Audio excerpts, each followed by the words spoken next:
Nos dirigimos a una de las mayores minas de extracción de arena de la región de San Petersburgo. Allí está esta roca. ¿Qué es lo que vamos buscando? ¿Y por qué? Pues porque aparece en un vídeo falso en el que un hombre, vestido de soldado estadounidense, disparó al libro sagrado de los musulmanes.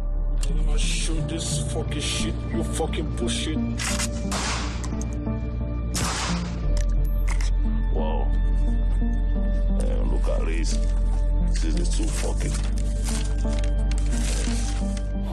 Utiliza un arma rusa para disparar al Corán y de esa forma desacreditar al ejército estadounidense.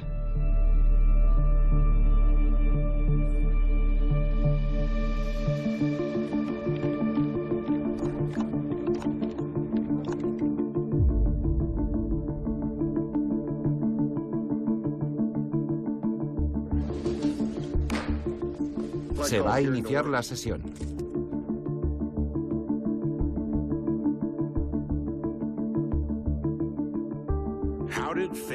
¿Cómo es posible que Facebook no se diera cuenta de que los anuncios electorales que se pagaban en rublos venían de Rusia?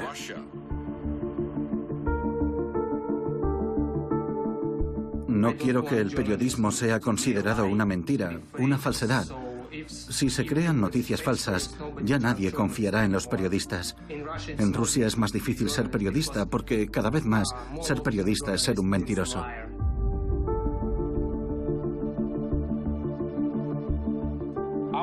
Nuestra labor consiste en explicar que la mayoría de las noticias que la gente ve en la televisión rusa en realidad son una especie de Hollywood ruso. Es todo falso, de principio a fin.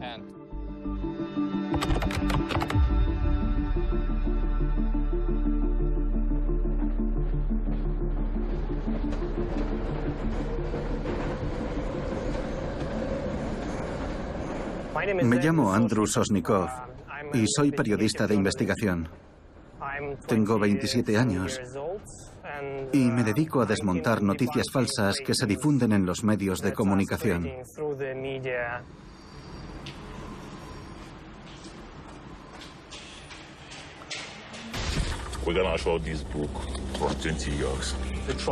La fábrica de troles publicó este vídeo el 11 de septiembre. No escogieron esa fecha por casualidad, claro. Y los primeros que le prestaron atención fueron los de la Agencia Nacional de Noticias, que está registrada oficialmente en el número 55 de la calle Sabuskina, en San Petersburgo, en la misma dirección que la fábrica de troles. Y ellos difundieron aquel vídeo de un soldado disparando al Corán. Antes de venir aquí he inspeccionado muchísimas minas antiguas de la zona de San Petersburgo. La razón por la que hemos elegido esta en concreto es por la textura de la arena.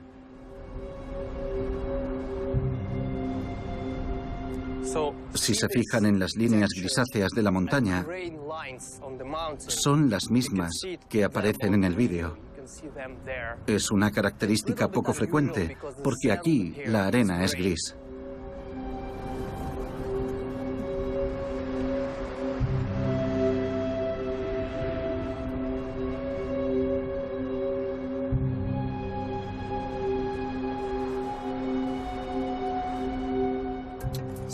Llevamos aquí un par de horas y hemos encontrado muchas piedras similares a la que buscamos. Hay muchísimas. ¿Es posible que filmaran el vídeo falso aquí? Sí, por supuesto. El entorno es igual. El color de la arena es el mismo y las rocas son muy parecidas, pero no podemos estar seguros.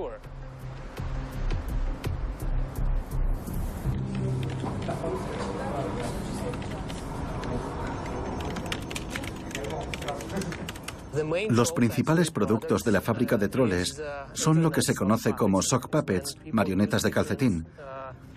Y lo que hacen es usar identidades falsas en Internet. Varias personas utilizan distintas cuentas fingiendo ser personas reales y reciben instrucciones sobre lo que tienen que decir y qué punto de vista tienen que defender.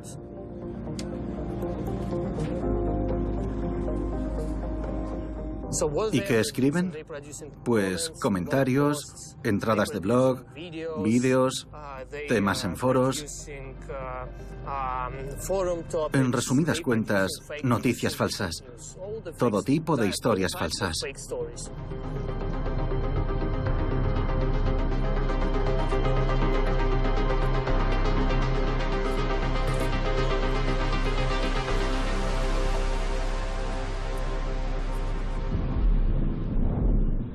Me llamo Ben Nimo y estudio sobre propaganda y desinformación en Internet para el Laboratorio de Investigación Forense Digital del Consejo Atlántico. La fábrica de troles se puso en marcha entre 2011 y 2012 en el momento de mayor oposición popular al gobierno de Putin. En muchas ciudades del país se celebraron manifestaciones en contra de su reelección y se creó un clima de escepticismo en torno a él. Y sobre todo el debate se instaló en la red, en las redes sociales, en foros de Internet. La oposición utilizaba esos medios para organizarse. El periodismo tiene unas normas y principios entre los que se encuentra la obligación de preservar la imparcialidad y la precisión.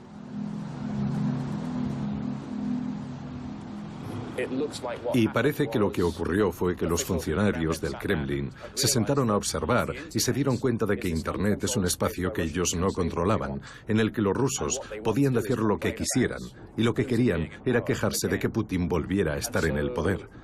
De modo que lo que se propusieron fue tomar ese espacio que había sido libre hasta entonces y hacer que un ejército de troles a favor del Kremlin tomara el control. Así fue como empezó, pero en cuanto uno habilita una capacidad como esa, lo siguiente que va a pensar es, ¿qué más puede hacer con ella?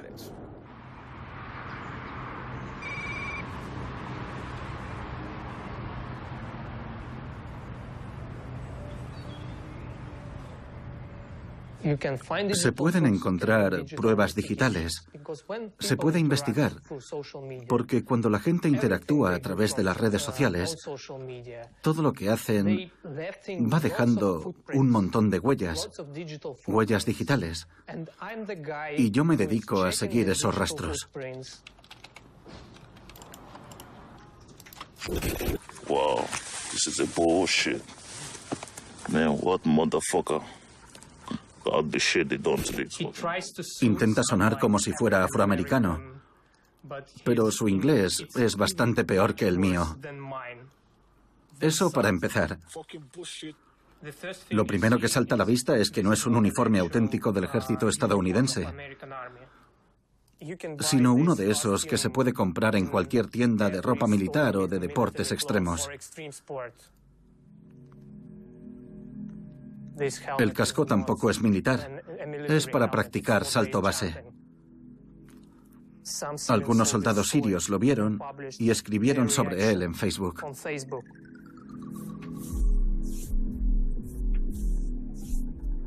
Es muy peligroso. Es peligroso que alguien con ideas radicales vea un vídeo como este. Es como una bomba, puede hacer estallar a alguien. This is too fucking. This is bullshit, nigga. I hate this motherfucker. El personal de la fábrica de troles no paraba de publicar selfies todo el rato. Y en uno de ellos me pareció ver a alguien que se parecía al hombre del vídeo. Así que me bajé el vídeo entero hasta dar con el único momento, el único segundo en el que mira a la cámara. Y luego encontré su cuenta.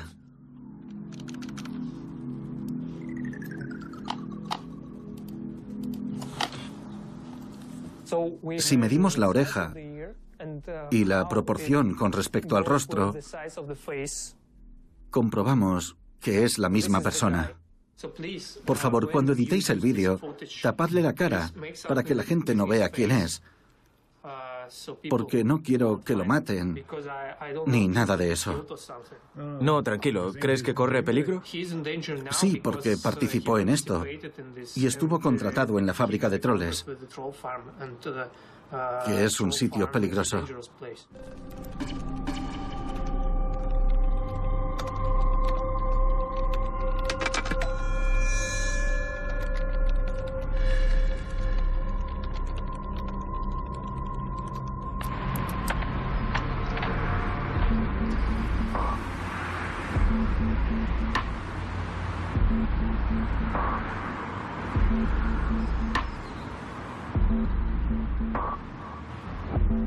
Me llamo Roman Dobrojotov. Soy el editor jefe de The Insider, una revista online dedicada a la investigación periodística.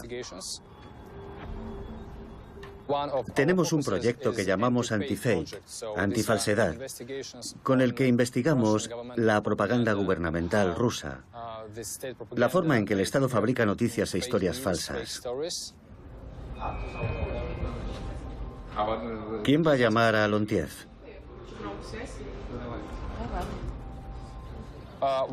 Una de nuestras investigaciones más interesantes fue sobre una mujer que vive en Alemania y trabajaba como una especie de productora para los canales de televisión estatales rusos, ayudándolos a crear noticias falsas. Hay oleadas de refugiados invadiendo Europa. ¿Qué piensan los alemanes? ¿Qué intenciones tiene la señora Merkel? Hoy, reportaje especial desde Alemania, solo en el canal Zvezda. Mi marido me dijo que tenía que llevar siempre un spray de pimienta en el bolsillo. Y siempre lo llevo encima.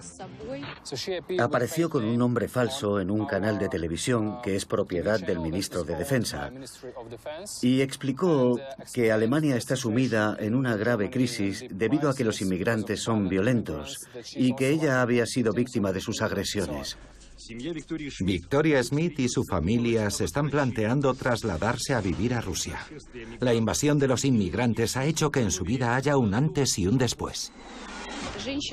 Una mujer estaba limpiando un piso en el que vivían unos inmigrantes. Y entonces pasó una cosa horrible. La violaron y la mataron. Vale, mira a ver si encuentras algo interesante ahí. Encontramos su nombre real y la localizamos. Le hicimos una llamada haciéndonos pasar por uno de los canales de televisión rusos y le preguntamos de todo. ¿Cuánto cuesta fabricar este tipo de historias falsas? ¿De qué se encarga ella? ¿Con qué frecuencia lo hace? ¿Con qué canales trabaja? Grabamos todas sus respuestas y ella fue muy explícita, porque creía que iba a empezar a trabajar también con nosotros. Puedo poner voces distintas. He vivido aquí mucho tiempo y estoy casada con un alemán. Puedo hacer lo que me pidáis. Depende del precio. Si te soy sincero, no sé cuánto puede costar algo así hoy en día. Si nos pudieras dar un precio aproximado... Zvezda me pagó 500 euros. ¿Y si hablamos de un canal federal? El Canal 1 también me pagó 500 euros. Así que ese es el precio de mercado. Sí, va desde los 250 euros en adelante. Para Vladimir Putin es muy importante mostrar que en la Unión Europea, y especialmente en los países más importantes, como Alemania, la situación es muy mala. Que Europa está en crisis y todo eso. Es importante convencer a los votantes rusos de que Rusia no es una excepción, que todos los países tienen sus problemas y que puede que Europa sea un poco más rica, pero que los problemas de allí son peores que los que tiene Rusia. Así que cuando ven que no pueden decir que todo va bien porque nos damos cuenta de la situación en la que estamos, dicen que en otros países es aún peor. Nuestra labor consiste en explicar Que la mayoría de las noticias que la gente ve en la televisión rusa en realidad son una especie de Hollywood ruso. Es todo falso de principio a fin. Es muy difícil encontrar hechos reales en la televisión rusa porque no es eso lo que les interesa. Lo que quieren es crear una imagen falsa en la mente de la población.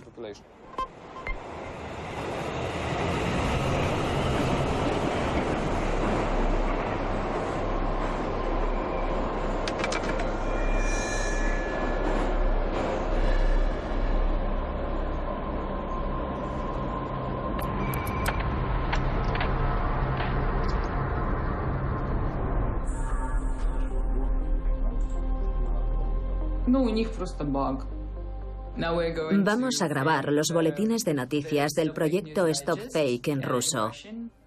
Stop Fake es un proyecto que se inició en marzo de 2014, justo después de la ocupación de Crimea, para refutar la información falsa y las mentiras que se decían sobre Ucrania.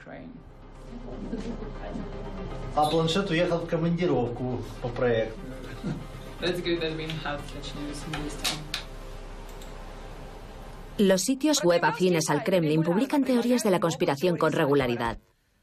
Hoy hace una semana desde que las Fuerzas Armadas ucranianas volvieron a tomar el control de Slaviansk. La historia que les vamos a mostrar ocurrió entonces. Nos la ha contado una refugiada de la región de Rostov. Nos habla de una ejecución pública.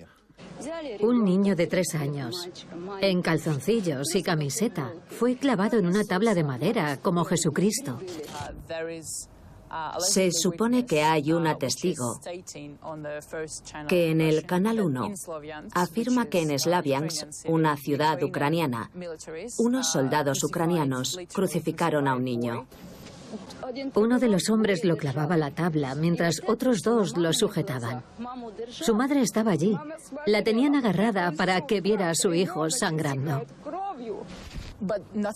Pero no hay más pruebas que el testimonio de esta supuesta testigo.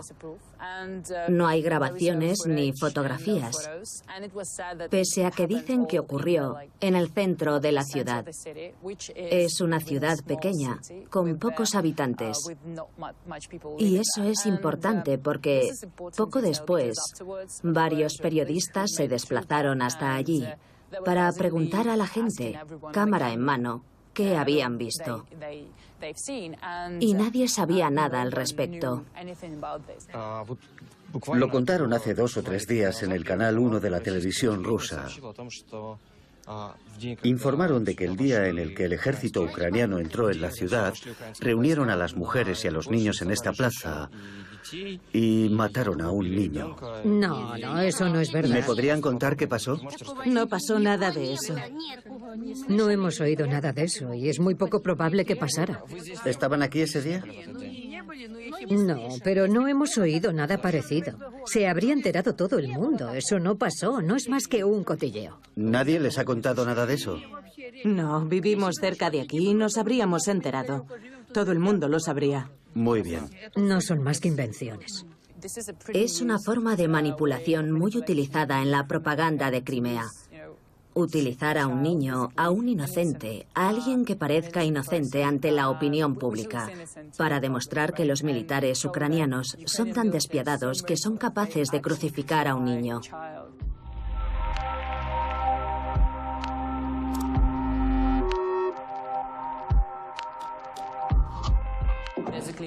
Lo que Rusia está haciendo es tratar de mantener el control sobre la zona para que Ucrania no pueda convertirse en un país democrático y económicamente estable y entrar a formar parte de la Unión Europea.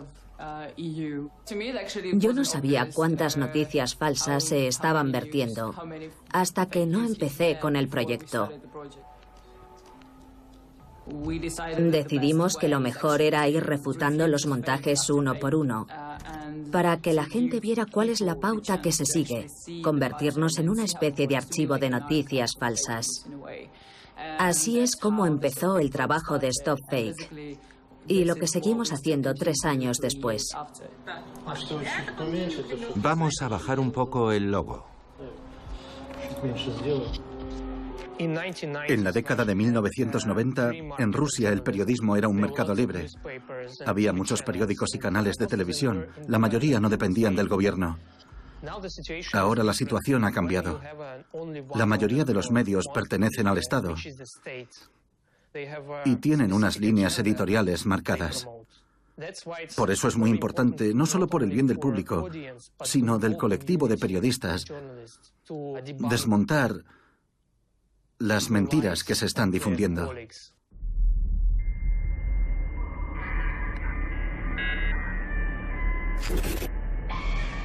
A primera hora de la tarde del 17 de julio de 2014, un Boeing 777-200 de Malaysian Airlines despegaba del aeropuerto de Schiphol en Ámsterdam. Cuando el vuelo MH17 recorría la parte oriental de Ucrania, un sistema de misiles tierra-aire BAC disparó un proyectil. El vuelo MH17 desapareció del radar a la 1:20 minutos y 3 segundos.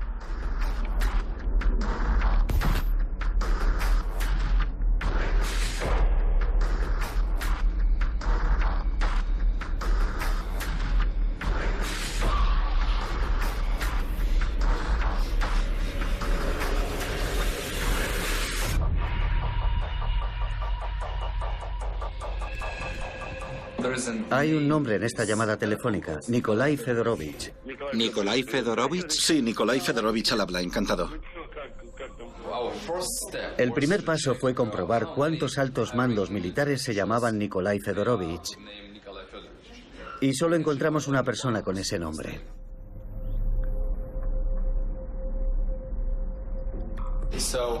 Lo siguiente era encontrar su voz para compararla y ver si era la misma. Así que hicimos una entrevista de 15 minutos. Soy Roman Dobrojotov, le llamo de la revista The Insider. Sí, Insider. Y le enviamos las muestras de voz a dos organizaciones distintas. Una de Estados Unidos y otra de Lituania, para que hicieran un análisis forense. Ambas nos dijeron que había una probabilidad muy alta de que fuera la misma persona. Cuanto antes mejor. Hay que ocultarlo y retirarlo por la tarde, ¿de acuerdo? Y si a eso le sumamos que el nombre coincide, se puede decir que estamos seguros al 100% de que es la misma persona. Como estábamos seguros, decidimos publicar la entrevista. Claro está que él negó tener nada que ver.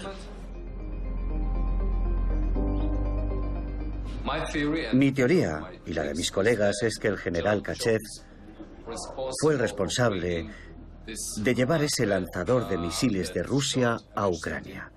Eso no habría sido posible sin la colaboración de algunos altos mandos del ejército. Creemos que Vladimir Putin, como jefe del ejército, es el último responsable, pero que también hubo oficiales involucrados y que el Delfín tenía ese perfil. Alguien del bando ruso, uno de los altos cargos militares, el coronel general que trajo esos misiles a Ucrania.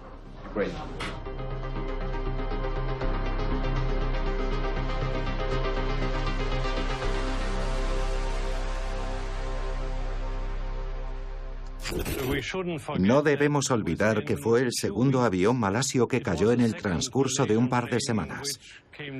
Y eso hace posible que quienes murieron en el espacio aéreo de Ucrania lo hicieran dos veces, porque no tenemos respuestas de cómo ocurrió.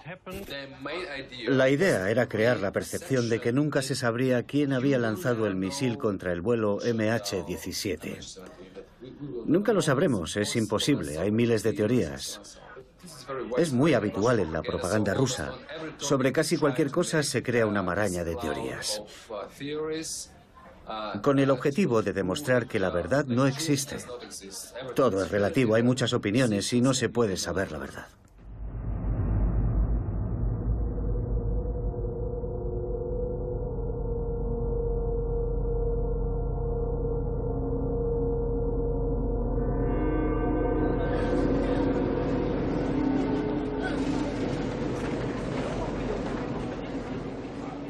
Fue en el año 2013. Yo estaba trabajando en un periódico local y vi un mensaje muy breve de una mujer en una red social.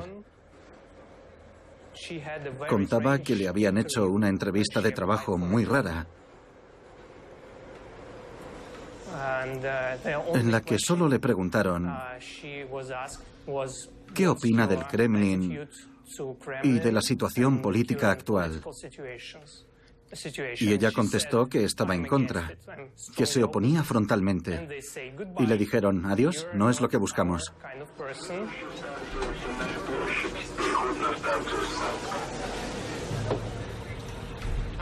Le pedí el número de teléfono con el que se pusieron en contacto con ella.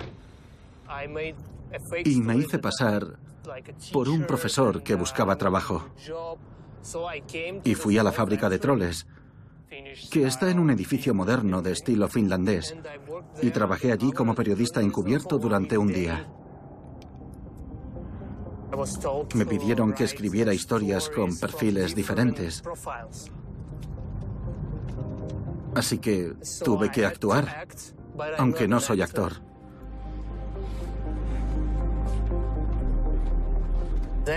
Después publiqué mi reportaje y un par de meses más tarde conseguí una confidente dentro. Se llama Ludmila. Trabajó allí un mes y algunas semanas. Y me dijo desde el principio que quería conseguir que lo cerraran. Le pedí que me enviara todo el material que pudiera para averiguar cómo funciona y cuáles son las directrices que dan.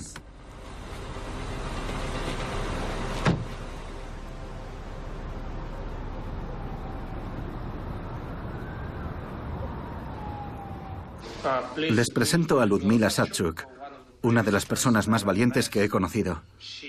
Se infiltró en el famoso ejército de troles en 2015, como periodista independiente. Cuéntanos, ¿qué hacen? ¿Qué ocurre allí? Todo el tiempo. Cada minuto, cada segundo, se están escribiendo comentarios a favor del Kremlin.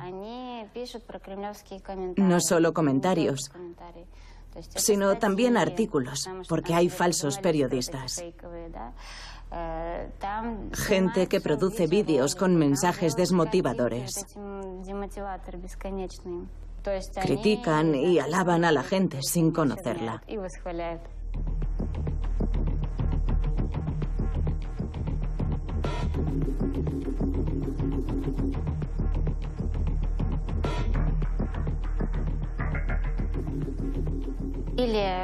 En cuestión de minutos, después del asesinato de Boris Nemtsov, empezaron a aparecer comentarios y publicaciones sobre ello en todas las agencias de noticias y las redes sociales.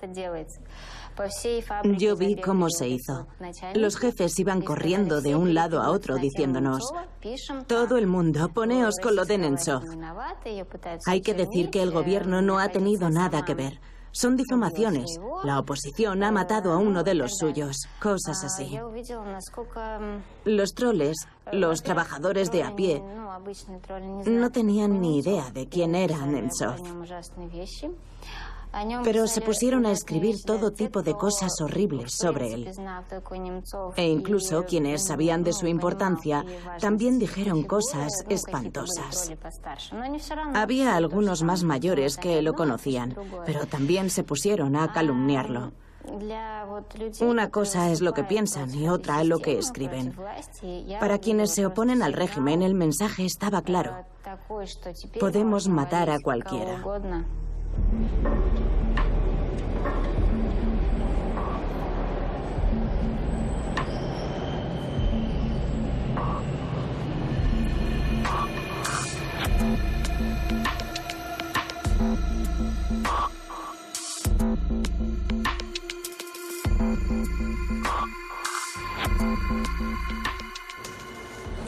Mis compañeros eran gente bastante normal. Nada especial. De edades e intereses diversos. Gente corriente.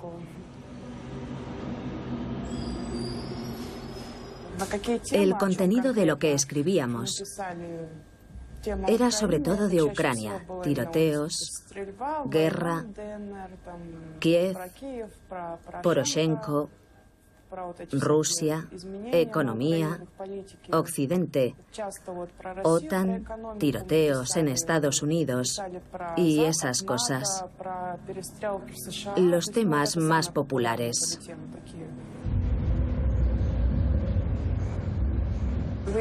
Yo no pensaba que estuviera traicionando a mi país ni nada parecido. No era más que un trabajo. Eso era también lo que nos decía el director, que solo era un trabajo y nos pagaban por eso. El que quisiera se podía ir sin problema.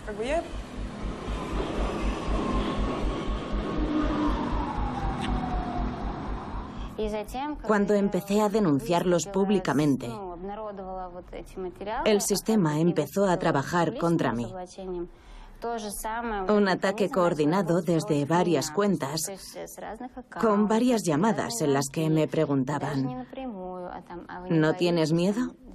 ¿Tienes hijos? Me preguntaban qué estaba pasando. Y al final me decían: estate calladita, Ludmila. Hay gente a la que matan por eso. Me tomé las amenazas muy en serio. Y decidí llevar a mis hijos con su padre, para que se acostumbraran a vivir con él si a mí me pasaba algo. Eso es lo que les espera a las personas que viven como yo.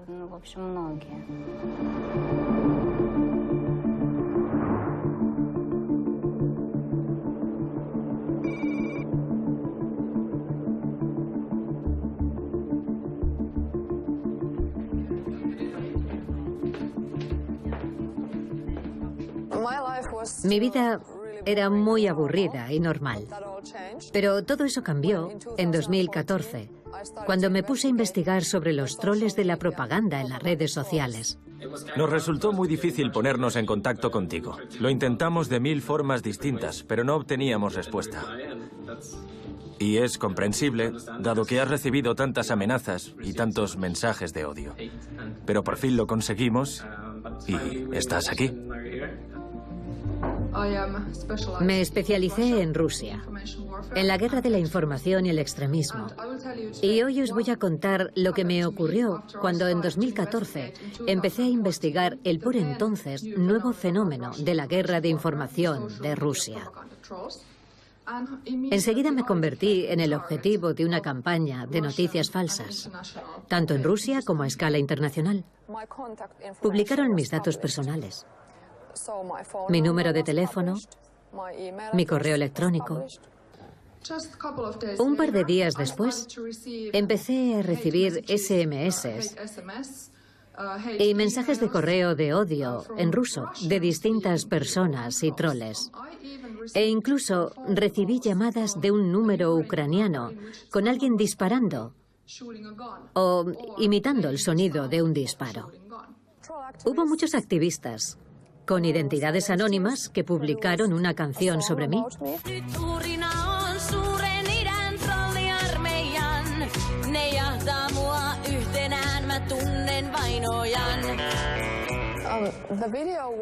El vídeo formaba parte de una campaña que se organizó en las redes sociales.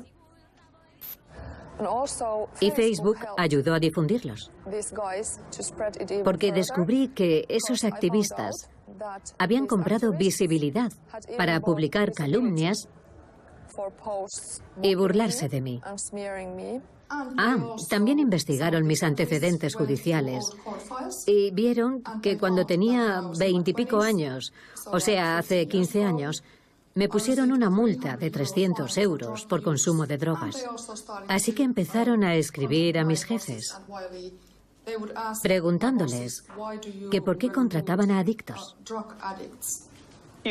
Si apareces en cualquier red social criticando al Kremlin de alguna manera, van a ir a por ti, a atacarte. Te acosarán y difundirán todo tipo de cosas sobre ti en Internet. desde la fábrica de troles. En la primavera de 2015, también recibí un mensaje muy perturbador. Alguien, el remitente, se hacía pasar por mi padre, que llevaba muerto 20 años. Sé que este trabajo es peligroso, pero si te proteges bien, no hay demasiado problema. ¿Cómo te proteges? Siendo muy cauto. Cuando alguien llama al timbre, no abro. Si no estoy esperando a nadie, no abro. Nunca. Si quieres venir a verme, llámame antes. Por lo general, no cojo el teléfono si no conozco el número.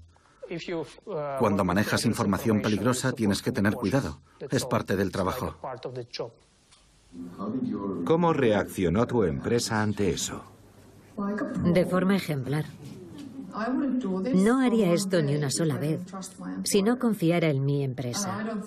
Y no creo que nadie debiera hacerlo, porque ahí es donde realmente te la juegas.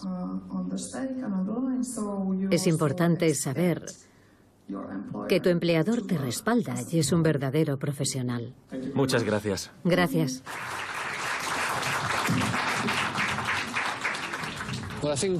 Creo que lo más importante que se puede hacer en Rusia ahora mismo es dedicarse a desmontar noticias falsas y a hacer investigaciones periodísticas. Porque estamos en una situación en la que el ámbito de la información está censurado por el gobierno y la gente no recibe información real de lo que está ocurriendo. Y los periodistas somos quienes debemos explicar la situación, aunque nos censuren, aunque algunos los maten o los amenacen. Tenemos la responsabilidad de mostrar el lado más doloroso de la política de este país.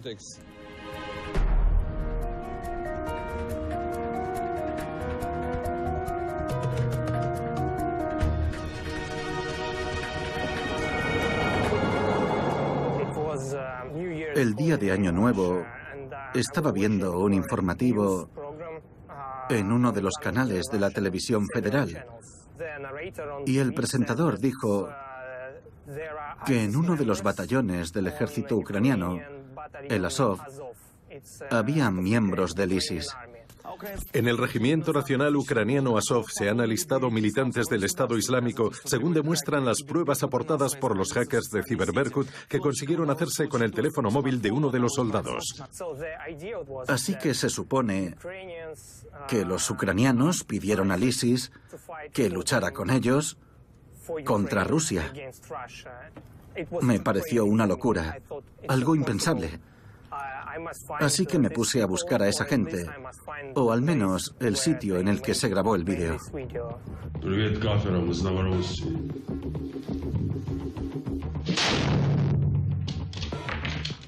Reparé en un objeto que aparecía en una de las imágenes.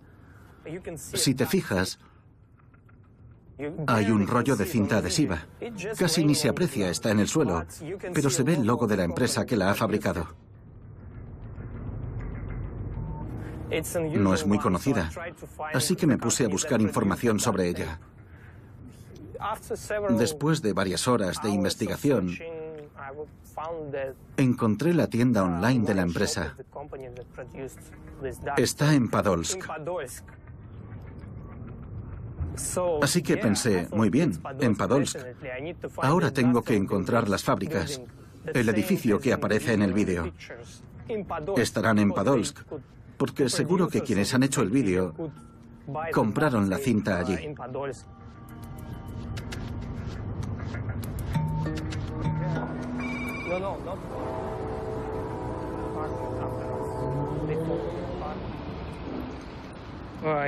Estas son las imágenes que se tomaron en el edificio que estamos buscando.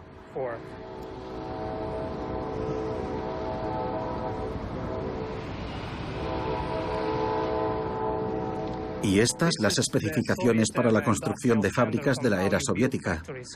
Todos los edificios eran iguales. Por eso es tan difícil encontrar el sitio. Hay que fijarse en los detalles.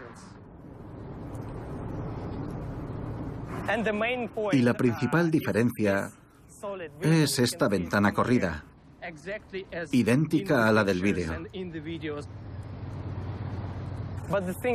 Pero estas otras ventanas no son iguales. Así que este no es el edificio. Qué lástima.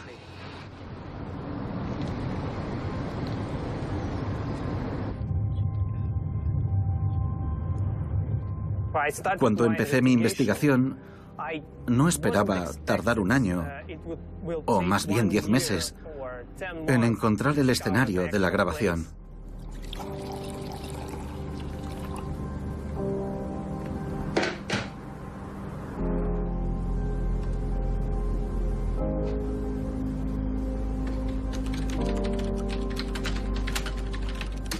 Volví a ver las imágenes, a analizarlas otra vez, a fijarme en todos los pequeños objetos que aparecen.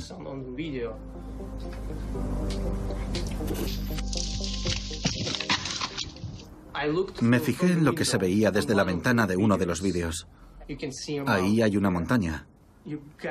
Parece una cantera de carbón. ¿Y cuál es la mayor región minera de carbón de los países de la era postsoviética? Pues la de la cuenca del Donetsk, que estaba bajo el dominio ruso. Así que pensé, voy a buscar allí. Y encontré más de 30 montañas artificiales. Las estudié todas, hasta que topé con este sitio. Es el sitio que estaba buscando. Ahí se ve una puertecita. ¿La ves ahí? Es esta de aquí, esta puerta. ¿No te parece maravilloso? Encontré a la antigua propietaria de la fábrica. Tenía instalado un museo de arte, uno de los más grandes del este de Europa. Y me mandó esta fotografía tan bonita, de antes de la guerra. Utilicé esta imagen del interior del edificio para ilustrar mi investigación. El mismo tubo, las mismas ventanas, el mismo suelo, el mismo techo. Se puede ir cambiando de una fotografía a la otra para comparar. Me he pasado varias horas después de publicarlo, moviéndome de una a otra. Antes de la guerra, después de la guerra. ¿Por qué alguien de este territorio controlado por los rusos hizo este vídeo? ¿Qué interés tenía? La cuestión es que el mundo occidental trataba de influir en el conflicto con Ucrania. Es probable que los militantes prorrusos quisieran mostrar a los Estados Unidos o a la Unión Europea que lo peor que podían hacer era dar dinero a Ucrania, porque acabaría en manos del ISIS. Y habría atentados terroristas en Europa, lo cual no es cierto. Ucrania no tenía relación con el ISIS, y los atentados terroristas en Europa no tuvieron nada que ver con Ucrania.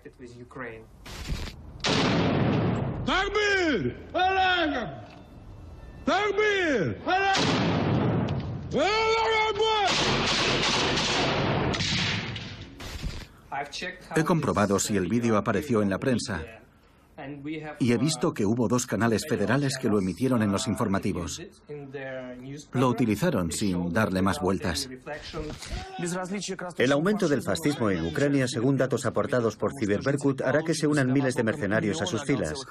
Estas son imágenes de uno de sus campos de entrenamiento en los que los militantes organizan sus atentados en el resto de Europa. El resultado llevó su tiempo.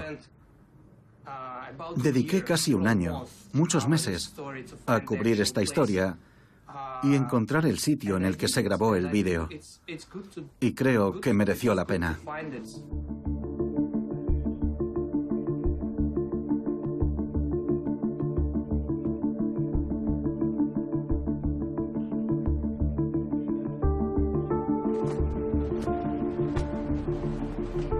En la sección estadounidense trabajaban unas 90 personas, y aparte de traductores y redactores de contenido, había analistas.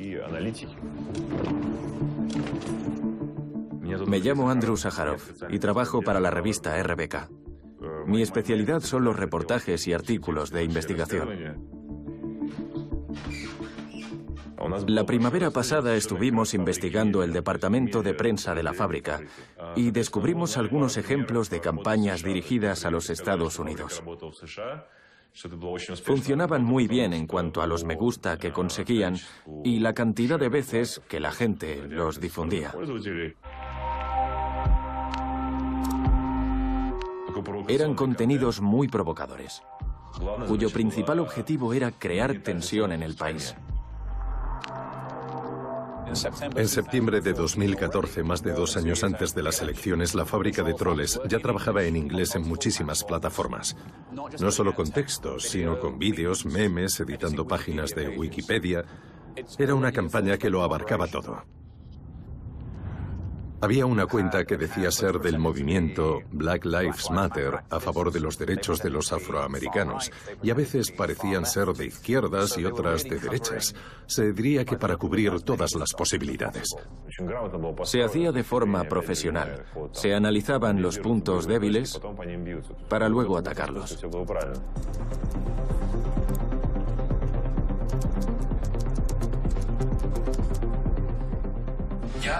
Trabajé en los foros estadounidenses. Un 90% eran sobre política y el 10% restante sobre otras cosas, pero con una sección de política.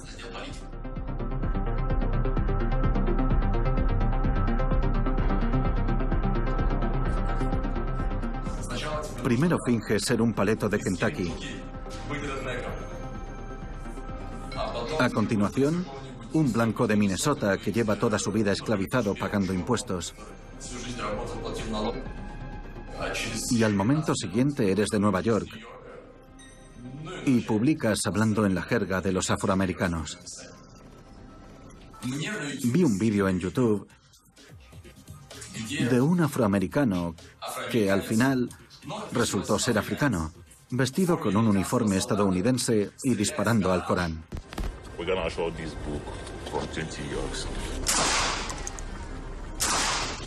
Y me dijeron que era cosa nuestra. ¿No te parece increíble? El uniforme era un desastre, no tenía nada que ver. Contrataron a un negro y grabaron un vídeo que acabó siendo viral. La forma que elijas para revolucionar a la gente es lo de menos. Puede ser en las noticias o en foros políticos, eso da igual.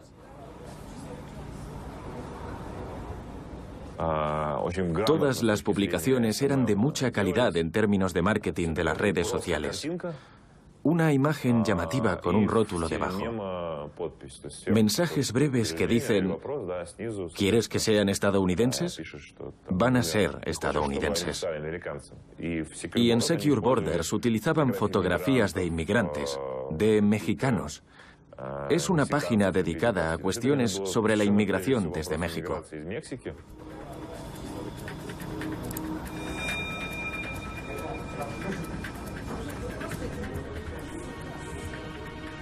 La forma que tenían de gestionar las cuentas es de manual, es la técnica perfecta para infiltrarse en una comunidad.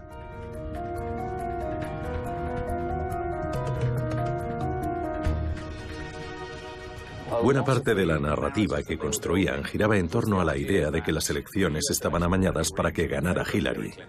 Robar unas elecciones en los Estados Unidos puede ser la forma de asegurarse la victoria para algún candidato. Es sencillísimo. Desde principios de 2016 era evidente que el Kremlin había iniciado una campaña contra Hillary Clinton. Solo había que ver lo que emitían y publicaban RT y Sputnik. Todo estaba en contra de Clinton de forma sistemática.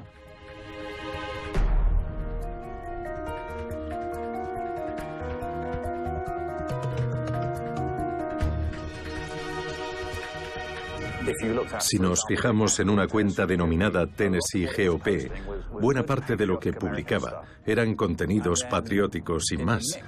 Y poco a poco fueron aumentando la agresividad contra Hillary. De hecho, cuando Twitter suspendió la cuenta, la extrema derecha estadounidense protestó enérgicamente. Empezaron a preguntar por las redes cuál era el motivo de la suspensión.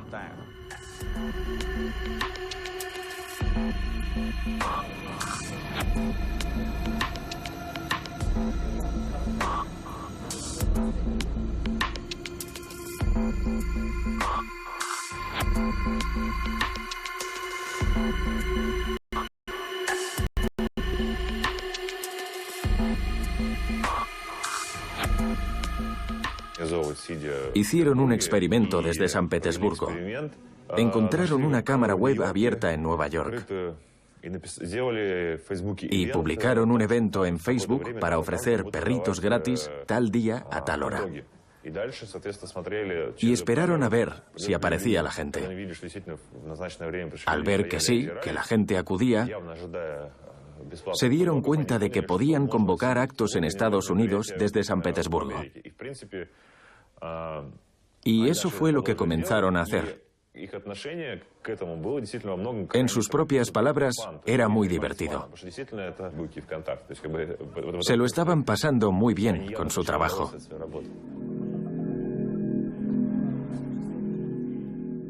A mediados de 2016, algunas de las cuentas de la fábrica de troles habían entrado en contacto con ciudadanos estadounidenses, sobre todo con partidarios de Donald Trump. ¡Pensacola con Trump! La fábrica de troles contactó con activistas estadounidenses, con uno de Texas en particular, que les aconsejó que se centraran en algunos estados, a los que denominaban estados morados, porque podían pasar del rojo al azul o viceversa de unas elecciones a otras, como Florida, por ejemplo. Así que no fue casual que Florida se convirtiera en uno de los focos de activismo de la fábrica de troles. La cuenta Being Patriotic, ser patriota, tenía entre 17 y 20 campañas de apoyo a Trump en Florida. Una vez que habían creado las cuentas y plataformas iniciales, empezaban a interactuar con ciudadanos estadounidenses. ¡Vamos, Trump! Florida está contigo. Aquí estamos todos apoyándote. Lo grave es que en 2016 teníamos todas las pistas para saber lo que estaba pasando, pero nadie se paró a mirarlas.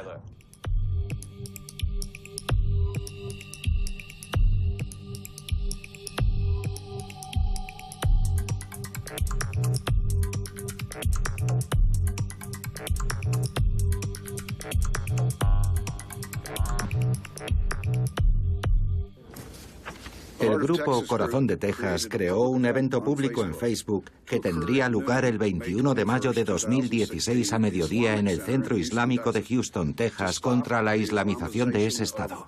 Acto seguido, la Unión de Musulmanes de Estados Unidos creó otro para, cito, preservar el legado islámico, a la misma hora y en el mismo sitio. Lo que ninguno de los dos bandos sabía es que los troles rusos estaban alentándolos para enfrentarse en las calles y crear división en la sociedad estadounidense. Formar esos dos grupos y pagar por sus anuncios para organizar aquel enfrentamiento en Houston le costó a Rusia unos $200. Señor Stretch, usted comentó ayer que el objetivo de su empresa es acercar a las personas y se diría que en Facebook no han cumplido con él. En abril de 2014 se decidió que la fábrica de troles trataría de interferir en las elecciones de 2016. Esos son 2 años y medio de preparación, una campaña a largo plazo. Si lo comparamos con las elecciones británicas de 2017, solo disponían de 6 semanas, muy poco tiempo para poner nada en marcha. En Francia fue muy interesante, porque la campaña de Macron empezó muy pronto y enseguida dijeron, Rusia está lanzando noticias falsas contra nosotros. Fueron muy sinceros, reconociendo que pensaban que estaban siendo objeto de injerencias por parte de Rusia. Aquel fue un caso en el que hubo una campaña propagandística, pero fue demasiado notoria y torpe y los descubrieron.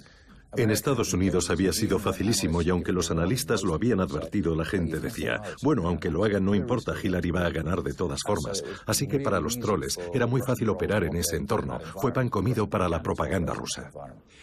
¿Intervino China en el pasado ciclo electoral? ¿Trató de influir en él de algún modo? No me consta, senador. No le consta. ¿Y Turkmenistán? No, senador, no me consta.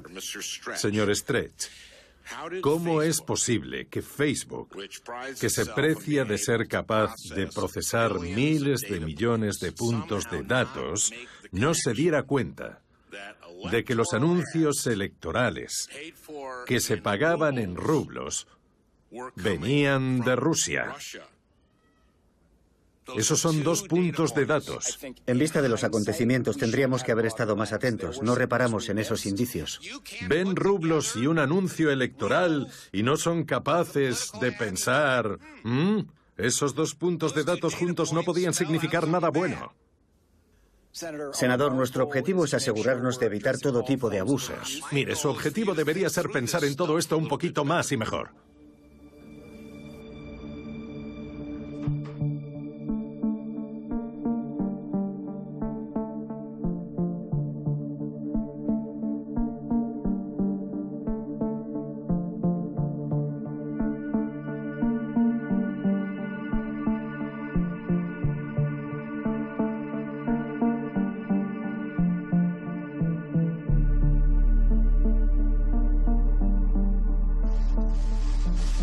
Estas acusaciones deben servir como recordatorio de que la gente no siempre es lo que dice ser en Internet. Las acusaciones se basan en que los conspiradores rusos querían sembrar discordia en la sociedad estadounidense y minar la confianza de los electores en la democracia, y no debemos dejar que eso ocurra.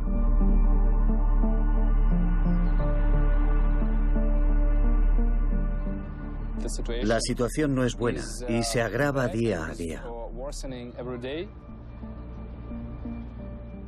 Yo, que estudié ciencias políticas en la universidad y tengo conocimientos suficientes sobre cómo se han desarrollado las democracias en otros países, creo que tengo una responsabilidad mayor para explicar lo que debe cambiar en este país. Tenemos que intentar cambiar algo, y si fracasamos, por lo menos podremos decir que lo hemos intentado.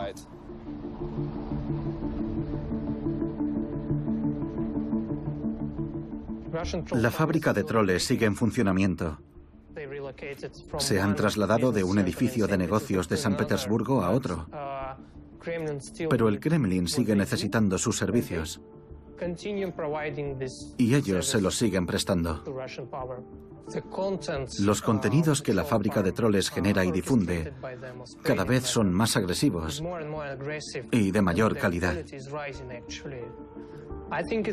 Creo que de alguna manera se debe a que nosotros, los periodistas de investigación, les estamos enseñando a protegerse y a perfeccionar las campañas de desinformación. Porque cuando empezaron en 2013 eran muy fáciles de desmontar. Enseguida se veía que lo habían hecho ellos. Ahora se lo trabajan mucho más. Aunque sepas que los han hecho en la fábrica, no lo puedes demostrar, porque con el tiempo sus contenidos van siendo más elaborados y agresivos.